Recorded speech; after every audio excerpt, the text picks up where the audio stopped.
Hi everyone, అందరికీ నమస్తే. So ఈరోజు మనతో పాటు ఉన్నారు విద్యార్థి సంఘ నాయకుడు, విద్యార్థుల గొంతుక, పోరాటమే తన వ్యక్తిత్వం, నాయకత్వమే తన లక్షణం, అతనే మన TVK. So let's welcome TVK. Hi అన్న. హాయ్ హౌ ఆర్ యు అన్న? ఫైన్ తమ్ముడు. సో మొదటిగా మన అన్నకి మనం శుభాకాంక్షలు తెలియజేయాలి. ఎందుకంటే అన్న state student union general secretary and Janasena student union leader కదా. సో ఇప్పుడు 42% రిజర్వేషన్ అనేది అమలు అవుతుందా కాదా? అయితే ఈ 42 రిజర్వేషన్ అమలవుతుందా అమలవదా అనే దాని మీద 3 అంశాలు చెప్తా. మొదటి అంశం ఏంటంటే అసలు 42% రిజర్వేషన్ ఉన్నా కానీ ఇంతవరకు ఎందుకు రాకపోవటం, ఓకేనా? తర్వాత వచ్చేసి ఇది ఇప్పుడు దాకా విఫలం అవడానికి గల కారణం ఏంటి, ప్రజలు దీని మీద ఆసక్తి చూపించకపోవటానికి గల కారణం ఏంటని 3 అంశాల మీద దశల వారీగా వద్దాం. అయితే మొదటి అంశం ఏంటంటే ఈ బీసీ సమాజం ఏదైతే ఉందో ఇప్పటి వరకు ఏదైతే కొంతమంది నాయకులు లీడ్ చేసి బీసీ ఉద్యమాన్ని నడిపించి బీసీల కోసం రిజర్వేషన్లు కావాలని చెప్పేసి ఏదైతే పోరాటం చేసిన నాయకులు ఉన్నారో వాళ్ళు క్రమేణా పోయే కొద్దీ ఏంటంటే పదవుల కోసము డబ్బుకు ఆశపడి ఏం చేశారంటే, లేకపోతే ఒత్తిళ్ళకి అంటే చంపేస్తామని బెదిరింపులు లాంటికి సమాజం నుంచి వ్యతిరేకత అంటే కొంతమంది వ్యక్తుల నుంచి వ్యతిరేకత రావటం వల్ల వాటన్నిటికీ భయపడి ఏదైతే కాంప్రమైజ్ పాలిటిక్స్ చేశారో దానివల్ల ఆ సమాజం ఏదైతే 42% రిజర్వేషన్ ముందుకు తీసుకుపోయిన తర్వాత మధ్యలో నట్టేట నుంచి వదిలిపెట్టి వెళ్ళిపోవటం వల్ల ఈ సమాజంలో ఏదైతే బీసీ వర్గాల్లో ఉందో ఎవడైతే ముందుకు వస్తాడో వాడు మన కోసం నడవడరా, వీడి పదవుల కోసమే రాజకీయం కోసం అమ్ముడు పోతారనే అభిప్రాయం రావటం వల్ల అది ట్రిగ్గర్ అవ్వాల జనంలో. రెండో పాయింట్ ఏంటంటే ఈ రిజర్వేషన్ అమలవటం అత్యంత సులభం, అత్యంత కష్టం.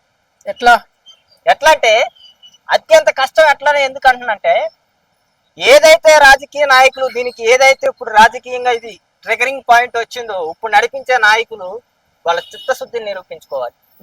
బీఆర్ఎస్ లో ఉన్న నాయకులైనా, లేకపోతే బీజేపీలో ఉన్న నాయకులైనా, లేకపోతే కాంగ్రెస్ పార్టీలో ఉన్న నాయకులైనా, ఒకవేళ రేపు అనుకోని పరిస్థితి వచ్చి వాళ్ళ పార్టీ నుంచి వాళ్ళని వెలివేసిన అంటే వాళ్ళ పార్టీ నుంచి వాళ్ళని బయటికి పంపించిన బీసీ సమాజాన్ని కోసం పోరాడుతుంటే నిలబడగలిగి వాళ్ళ పదవుల్ని త్యాగం చేసి బీసీ సమాజం కోసం పోరాడగలుగుతాం, పోరాటం చేస్తాం.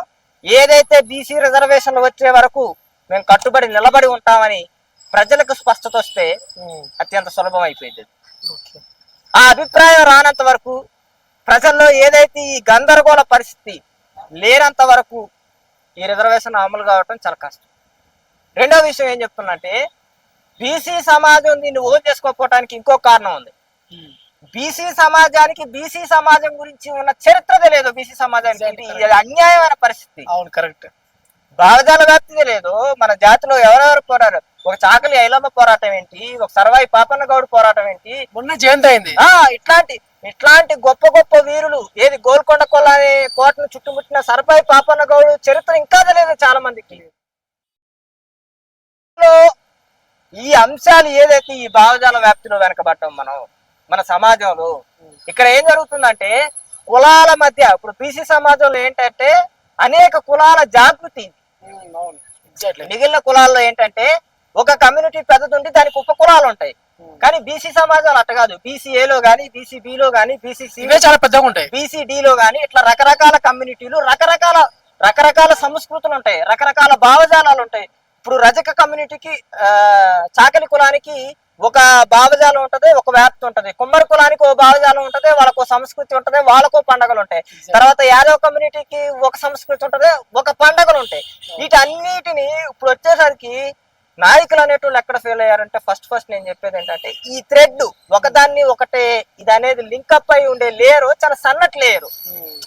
ఇప్పుడు ఇక్కడ ఏ ఫీలింగ్ రాకూడదంటే ఓన్లీ ముదిరాజులే పెత్తనం చేస్తున్నారు, లేదా కాపు కమ్యూనిటీ పెత్తనం చేస్తుంది, లేకపోతే కుమ్మరోళ్ళే పెత్తనం చేస్తున్నారు, సాకలోళ్ళే పెత్తనం చేస్తున్నారు, లేకపోతే ఇట్లా కుర్మగొల్లలే పెత్తనం చేస్తున్నారు అనే భావం రాకూడదు.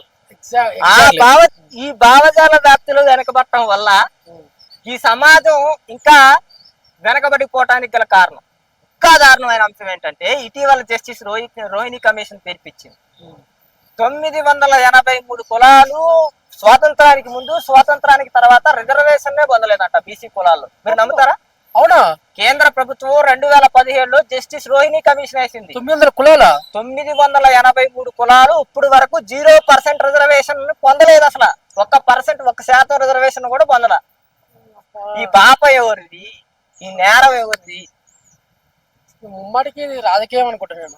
ఇది 100% ఇప్పుడు ఇక్కడ జరుగుతుంది ఏంటంటే, ఫలానా నాయకుడు వచ్చి ఇప్పుడు నేను ఒక కమ్యూనిటీకి సంబంధించిన బీసీ వర్గాలనే నేను ఒక కమ్యూనిటీ ఇక్కడ కమ్యూనిటీ చెప్పకూడదు అనుకుంటున్నా. ఎందుకు చెప్పకూడదు అనుకుంటున్నా? నేనే చెప్పా, బీసీ సమాజ నాయకత్వం ఉండాలి ఉండాలనే చెప్తున్నా కదా. ఇప్పుడు నేను వచ్చి నాయకత్వాన్ని ముందు లీడ్ చేస్తున్నాను అనుకో, ఫలానా అవతల పక్క కూడా ఏం చెప్తున్నంటే, సమాజాన్ని డైవర్ట్ చేయడానికి, ఈ ఉద్యమాన్ని డైవర్ట్ చేయడానికి, అదిగో ఆ కమ్యూనిటీ వాడే ఉద్యమం చేస్తాడు, రేపు నాయకత్వం అధికారం వాళ్ళకే దక్కింది, మీకు తక్కదు అనే దాన్ని తీసుకొచ్చి నిల్చోబెడుతుంది అక్కడ.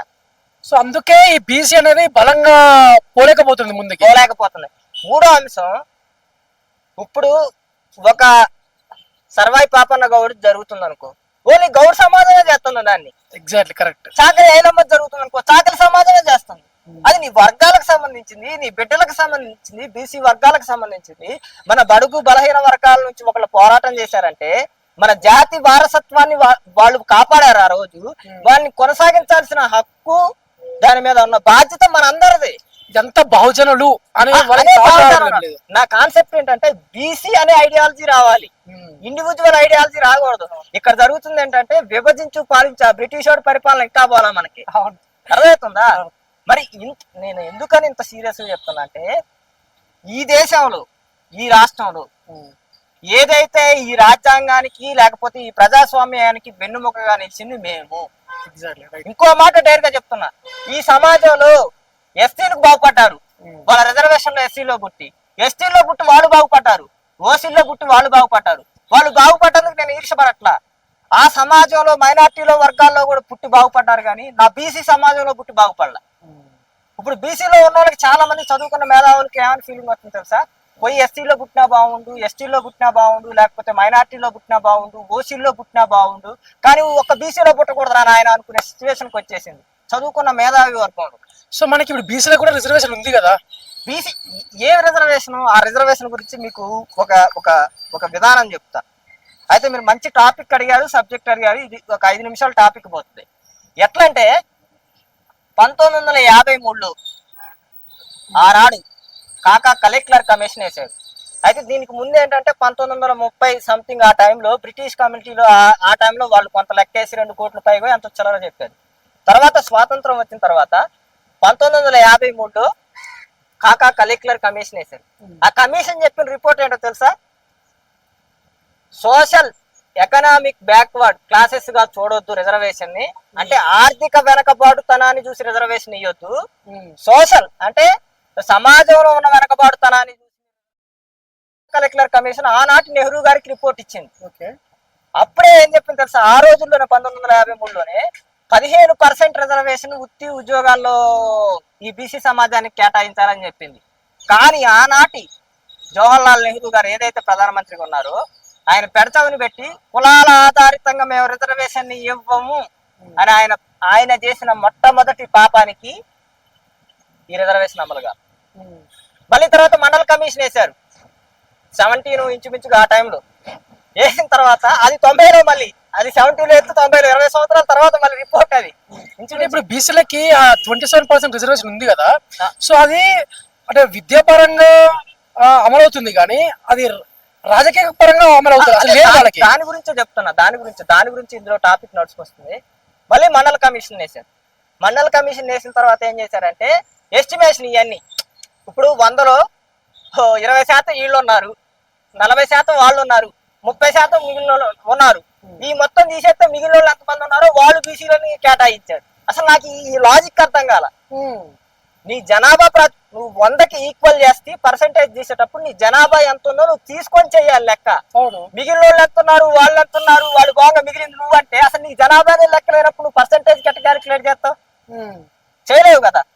43% ఓబీసీలు ఉన్న తర్వాత మళ్ళీ అందులో ఇది పేద ముస్లింస్ అని ఇట్లా ఉంటే అప్పుడు 43+11 ఉంటే 54 అయితే మళ్ళీ దాన్ని 52 తీసుకొచ్చారు. అందులో ఇచ్చిన వాళ్ళ రిపోర్ట్ లో 54 వచ్చినా మళ్ళీ అక్కడ 2% మోసం జరిగింది. 52% రిజర్వేషన్. ఇప్పుడు ఇక్కడ చెప్పే నేను బేసిక్ స్కేల్ ఏంటంటే ఉన్న జనాభాకి ఇచ్చే రిజర్వేషన్ కి చాలా తక్కువ ఉంది. ఇప్పుడు జనాభా పెరిగింది, బీసీలో 60% ఉన్నారు. కాదు, ఎప్పటి నుంచి అయినా వాళ్ళు 52% నుంచి అయినా అన్నప్పుడు అయినా నా జనాభా 60%, 65% పైన ఉంది. అప్పుడు కూడా అర్థమవుతుందా? ఇప్పుడు వాళ్ళు ఇచ్చిన రిపోర్ట్ లోనే 54% రిజర్వేషన్ ఉంది, కానీ దాన్ని 52% తీసుకొచ్చారు వాళ్ళు ఇచ్చేటప్పుడు. సరే, అప్పుడు జరిగింది. అప్పుడు ఓ దశాబ్ద కాలం పాటు, ఓ శతాబ్ద కాలం పాటు వీళ్ళు సమాజం మేలుకుతో లేకపోవటం వల్ల, జాగ్రత్త పడకపోవటం వల్ల, బీసీ సమాజంలో ఉన్న మేధావులు మౌనం వహించడం వల్ల అప్పుడు నష్టం జరిగింది. మళ్ళీ 2011లో కాంగ్రెస్ గవర్నమెంట్ లో 7,000 కోట్లతో క్యాస్ట్ సెన్సెక్స్ జరగాలి. అప్పుడు జరిగితే అప్పుడు రిజర్వేషన్ అమలు అవడానికి ఛాన్స్ ఉంటుంది. ఆ రోజు వాళ్ళు చేసిన తప్పులు, పొరపాట్ల వల్ల మళ్ళీ ఇంకొక 20 సంవత్సరాలు ఆగాల్సి వచ్చింది రిజర్వేషన్. ఇప్పుడు యాక్చువల్లీ మనకి రిజర్వేషన్ ఓన్లీ 50% కంటే ఎక్కువ ఉండదు. అవును, కానీ ఇప్పుడు ఈడబ్ల్యూఎస్ ఎకనామికల్ వీకర్ సెక్షన్స్ ద్వారా వాళ్ళకి 10% ఇవ్వడం వల్ల అది పోయింది. ఆ సీలింగ్ యాక్ట్ అనేది పోయింది. ఇప్పుడు 50% దాటకూడదనే సీలింగ్ యాక్ట్ 10% వచ్చిన తర్వాత ఇది బ్రేక్ చేసింది. సుప్రీంకోర్టు ఏం చెప్పిందంటే పరిస్థితుల అనుగుణంగా రాజ్యాంగంలో కొన్ని సవరణలు కల్పించుకోవచ్చు రిజర్వేషన్. ఇప్పుడు రాజ్యాంగ ప్రాథమిక హక్కు 50% దాటకూడదు అంటున్నారు అనే దానికి, సరే రాజ్యాంగం ఇచ్చిందో ఇప్పుడు తర్వాత 60% అని చేసింది అనే దానికి ఒక నిదర్శనం చెప్తున్నారు. నేను ఒక బేసిక్ స్కేల్ చెప్తా. నేను ఈ దేశంలో పుట్టినా, ఈ దేశంలో ఉన్నా, నాకు రిజర్వేషన్ ఉండాలా లేదా? నా వాటా ఉండాలి. మరి మీరు చెప్పే ప్రకారం 50% అంటే నాకు జనాభా ఉన్నా కానీ రాకూడదనేగా మీరు చెప్పే లెక్క. నేను చెప్పింది మీకు అర్థమైందా? 50% దాటకూడదు అంటున్నారు. నా జనాభా చూస్తే 50% దాటిపోయారు. మరి ఏం చేద్దాం చెప్పండి? అదే కదా, అంటే మార్పులు, అంటే జనం మారుతున్న కొద్ది కూడా దాన్ని రాజ్యాంగాన్ని కూడా మార్చుకోవాలి. సుప్రీంకోర్టు చెప్పింది. నేను చెప్తున్నాను కదా, సుప్రీంకోర్టు తీర్పులో ఏం చెప్పిందంటే రిజర్వేషన్ని అమలు చేసుకునేటప్పుడు అంతెందుకు, ఇప్పుడు నా తమిళనాడులో అవ్వట్లేదు 50% రిజర్వేషన్, అక్కడ సాధ్యమైంది, ఇక్కడ ఎందుకు కావట్లేదు? మీరు ఆలోచించాల్సింది అదే అంటున్నా. తెలుగు రాష్ట్రం అయి ఉండి విభిన్న సంస్కృతులు, విభిన్న భావజాలాలు, విభిన్న వృత్తులు, ఈ దేశానికి తలమానికం అనుకునే ఎన్నో ఆర్కిటెక్ట్ వృత్తులు, ఇండస్ట్రియలిస్ట్ ఏదైతే తయారు చేసిన నా సమాజం ఉందో, నా సమాజంలో ఇంకా బీసీలు వెనకబడే ఉన్నారు. నేను చెప్పదలుచుకున్నది. సో ఇప్పుడు ఈ కాంగ్రెస్ ప్రభుత్వం ఉంది కదా, సో దానికి ఈ రిజర్వేషన్ మీద కనీసం కొంచెమన్నా చిత్తశుద్ధి ఉందా? అయితే ఇది చాలా సీరియస్ టాపిక్, పెద్ద టాపిక్. నేను కాంగ్రెస్ ప్రభుత్వానికి అయితే చిత్తశుద్ధి లేదు అని నేను అంటున్నా. దానికి హేతుబద్ధంగా కూడా నేను నిరూపిస్తా. బీసీలకు సంబంధించి నువ్వు ఒక కమిటీ వేసినావు, దాని చైర్మన్ ఎవరు పెట్టాలి? బీసీలు పెట్టాలి. ఉత్తమ్ కుమార్ రెడ్డి అయింది. అరే మొత్తం ఆపోజిట్. మరి ఉత్తమ్ కుమార్ రెడ్డి గారు అయితే అక్కడ జరిగిన టెస్ట్ ఏంటంటే నా సమాజం రిజర్వేషన్ తగ్గింది, ఆయన సమాజం రిజర్వేషన్ పెరిగిపోయింది. ఎట్లా? వాళ్ళు ఇచ్చిన రిపోర్ట్ లో నా సమాజం తగ్గిపోయినారు అంటున్నారు. మొన్న బీసీలు తగ్గిపోయారు జనాభా అంటారు. అంటున్నారు కదా, మీరు చర్చ చూశారు కదా. అవునవునవును. ఇంకో రెండో విషయం, అధికారికంగా ముఖ్యమంత్రి గారు సంథింగ్, నాకు ఫిగర్ కరెక్ట్ గా ఐడియా లేదు, 16 నుంచి 21 లక్షల మంది సర్వేలో పాల్గొనలేదు అన్నారు. దాదాపు అందులో ఒక 10 లక్షల మంది అయినా నా జనాభా ఉంటది, అంటే ఎంత రిజర్వేషన్ నేను కోల్పోతున్నట్టు? చాలా కోల్పోతా కదా. మరి వాళ్ళ మీద ఏం చేసినావు నువ్వు? వాళ్ళకి సంబంధించిన దాని మీద నువ్వు ఏ కమిటీ చేసినావు? ఇంకో మూడో అంశం చెప్తున్నా. ఏదైతే చాలా మంది సోషల్ మీడియాలో మేధావులు, విజ్ఞులు ఉన్నారో, మా ఇళ్ళకి రాలేదు సర్వే కానీ చాలా మంది చెప్పారు బాహాటంగా. ఓకే, చాలా మంది చెప్పారు. మీరు ఈ మధ్య సోషల్ మీడియాలో చూసుంటే అప్పుడు సర్వే జరిగేటప్పుడు అది దొంగ సర్వే అంటారా మీరు? నేను చెప్తా, నేను హేతుబద్ధంగా నిరూపిస్తాను. నేను ఉత్తి మాటలు చెప్పను. సర్వే నిర్వహించేటప్పుడు ఇట్లా చాలా మంది మా ఇంటికి వచ్చి సర్వే చేయలేదని చెప్పారు. ఒక 30% 40% వేసుకో సమాజం. అనేక మంది తెలంగాణలో ఉన్న మేధావులు కూడా ఏం చెప్పారంటే ఈ సర్వే అందరిళ్ళకి పోలేదని చెప్పారు.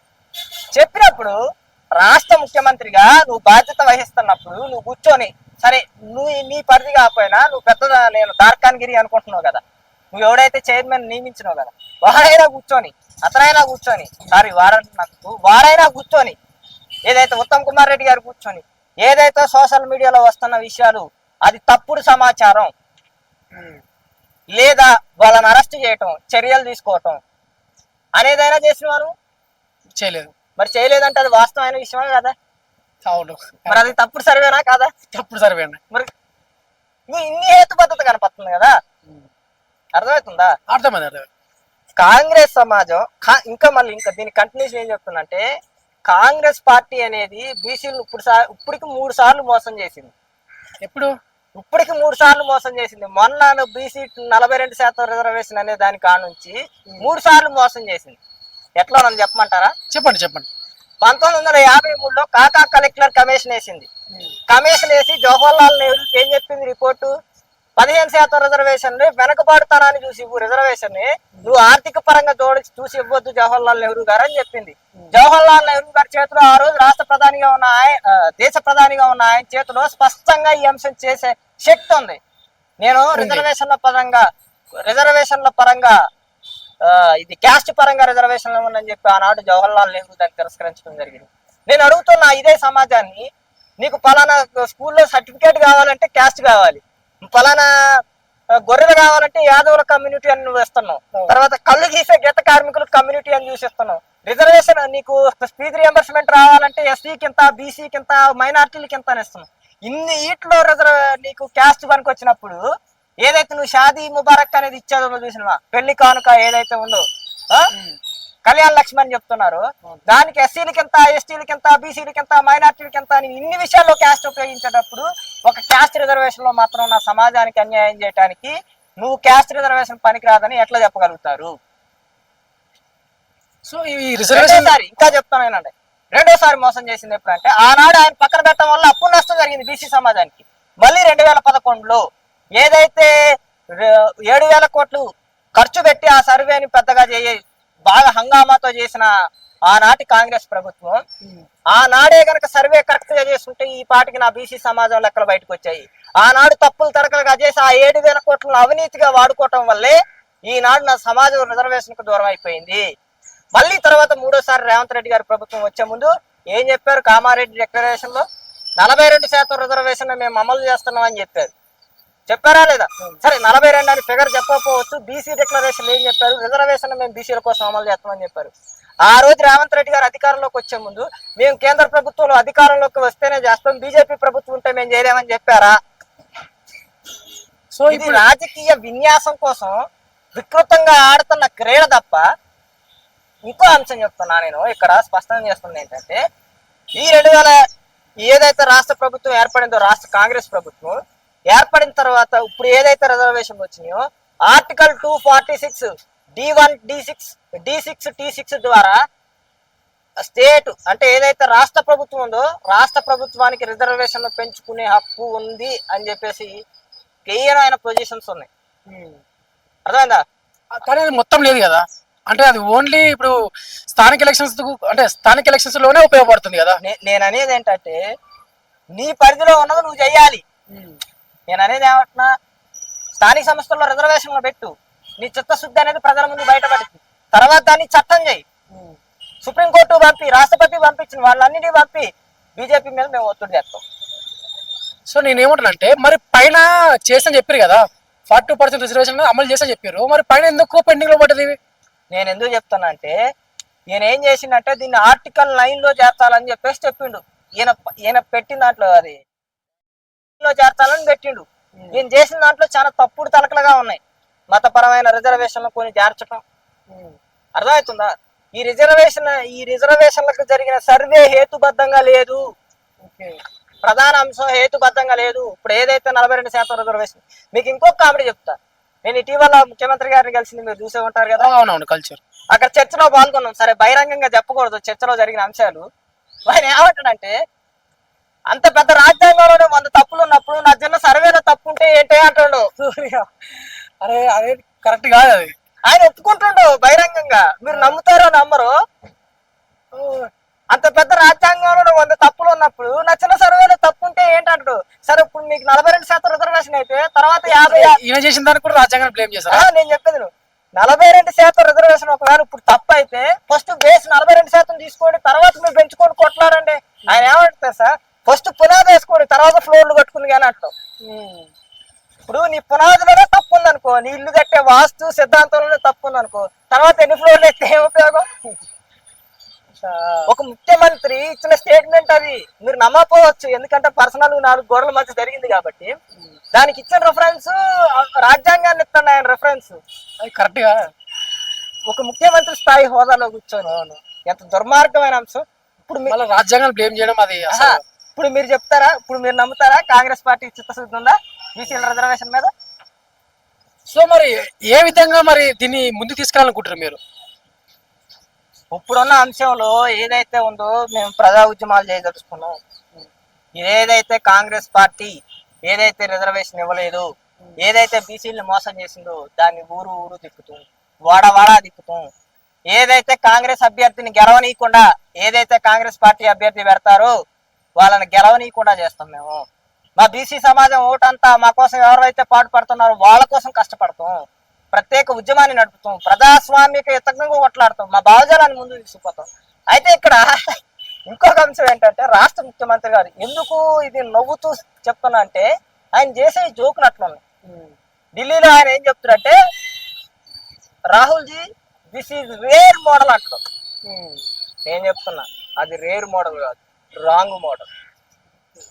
ఎట్లా చెప్పాను కదా, ఇది వృత్తాంతం అంతా చెప్పాను కదా. ఓకే, ఏది బీసీ ఆయన ఏదైతే రిజర్వేషన్లు చేసిండో దాన్ని రేర్ మోడల్ అంటాడు ఆయన. ఓకే, సీఎం అన్నాడా? సీఎం రాహుల్ గాంధీ గారు ముందే ఏమంటాడంటే ఇది రేర్ మోడల్ అంటాడు. బీసీ సమాజాన్ని మోసం చేసినందుకు అది రేర్ మోడలా? నువ్వు ఏదైతే 42% రిజర్వేషన్ బీసీలకు అమలు చేస్తానన్న దాని ఉంటుందో తీసుకున్నా, అది చెయ్యకపోవడం నీ ఉన్నదాన్ని రేర్ మోడల్ అంటావా? ఏదైతే బీసీ సమాజాన్ని మోసం చేసి 16 లక్షల నుంచి 21 లక్షల మంది సర్వేలో పాల్గొనకపోయినా, ఏది భారత రాజ్యాంగంలోనే అన్ని తప్పులు ఉన్నాయి, నా సర్వేలో 2-3 తప్పులుంటే కాదా అన్న వ్యక్తిత్వంకి అది రేర్ మోడలా? అంటే ఇప్పుడు సెంట్రల్ గవర్నమెంట్ దీన్ని అమలు పరచడానికి రెడీ ఉందా? సెంట్రల్ గవర్నమెంట్ మీద నేను ఎందుకు ఈ అభిప్రాయాన్ని సెంట్రల్ గవర్నమెంట్ కు పాజిటివ్ గా ఉన్నామంటే, వాళ్ళు 2026 నుంచి 2027 మధ్యలో సర్వే జరపాలని ఒక గెజిట్ ఇచ్చింది. గెజిట్ ఇచ్చి ఏ కులాలు ఎంత ఉన్నాయి, ఏమి లెక్కలు ఏంటి అనేది లెక్కలు తీసిన తర్వాత సర్వే ఇస్తున్నా అంటున్నారు. ఒకవేళ వాళ్ళు కూడా సర్వేలో తప్పులు చేస్తే వాళ్ళని కూడా ప్రశ్నిస్తారు. అదే అంటున్నా, తప్పు ఎవరు చేస్తే వాళ్ళు ప్రశ్నించాలి. నేనేమంటున్నా, కొలిచే స్కేల్ ఎవరికైనా ఒకటే, అర్థమైందా? ఏ పారామీటర్ లో కొలుస్తున్నా ఎవరికైనా ఒకటే స్కేల్ కొలుస్తుంది. ఇప్పుడు కాంగ్రెస్ ప్రభుత్వం లేకపోతే బీజేపీ అని కాదు, నా సమాజానికి నా జాతికి అన్యాయం జరుగుతున్నప్పుడు ఖచ్చితంగా ప్రశ్నిస్తా. దాని విషయం